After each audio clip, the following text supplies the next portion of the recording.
मैले नि यो 63 सालमा आएर यो जङ्गल फाड्नेति राजन धमलो माओवादीमा आउँदा 7,500 तलब दिन्छ अरे भन्थे।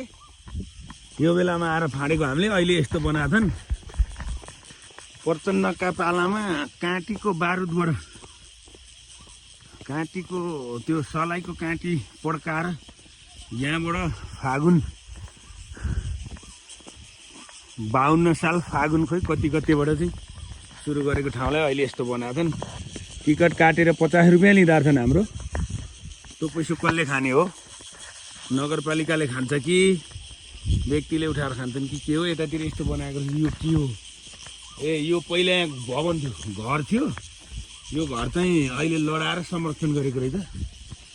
यो चाहिँ लोकगायक कृष्ण विक्रम थापाको शालिग निर्माण गरेको रहेछ। लोकगायक कृष्ण विक्रम थापाको यो चाहिँ पुरानो घर थियो। हामी आउँदा 63 सालमा यो घर चाहिँ भत्काएर अहिले त्यसरी संरक्षण गरेको छ। अहिले यहाँ चाहिँ एउटा घर थियो, हामी आउँदा पुरानो लडाएको थिएन, जस्ताको तस्तै थियो। अहिले चाहिँ यो घरलाई संरक्षण गरेर यस्तो बनाएको रहेछ। त्यही गरेको त होला नि यो। यतातिर हामीले बसेर गोठ बनाएर बसेको जस्तो लाग्छ मलाई। अहिले चाहिँ यतिको बनाएको छ। ल सङ्ग्रहालय त्यो माथि ठाडै बाटो पनि रहेछ, त्यता पनि टाढै छ। 63 सालमा एकचोटि आएर हामीले फाँडेको ठाउँ है होला। तर यहाँ बस्ने अलिअलि घरहरू थियो, अहिले चाहिँ रहन्छन्, सकेछन्। शौचालय त्यता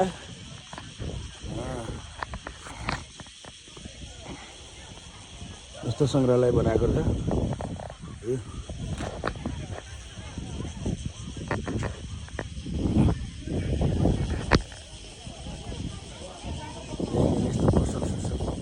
राखेको रहेछ शीर्षक पन्त के नाम कफी खाने ठाउँ।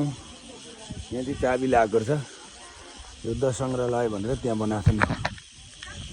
ल सिन्धुलीको युद्ध सङ्ग्रहालय रे, मान्छेहरू पनि टन्ने छन् आज।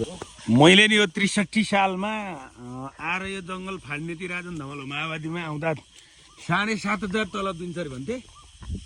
यो बेलामा आएर फाडेको हामीले अहिले यस्तो बनाएको छन्। प्रचण्डका पालामा काँटीको बारुदबाट काँटीको त्यो सलाइको काँटी पड्काएर यहाँबाट फागुन